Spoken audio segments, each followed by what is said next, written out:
পবিত্র কোরআনে কোন দুই নবীর ক্ষেত্রে রসুলুন করিম ব্যবহৃত হয়েছে?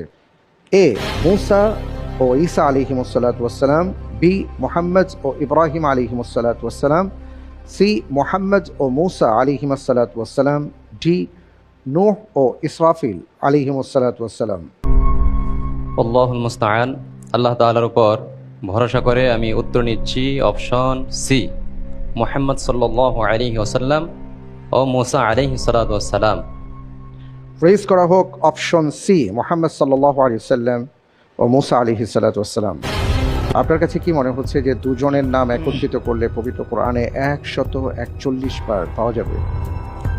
আমার কাছে মনে হচ্ছে মূসা আলাইহিস সালামের 136 আর মুহাম্মদ সাল্লাল্লাহু আলাইহি সাল্লামের আহমদ নাম সহকারে 5 বার। আমার কাছে মনে হচ্ছে সঠিকটা আল্লাহ তাআলা ভালো জানেন। আল্লাহু আ'লাম বিসওয়াব। আপনি যে উত্তরটি দিয়েছেন আপনার উত্তরটি সঠিক উত্তর। আলহামদুলিল্লাহ।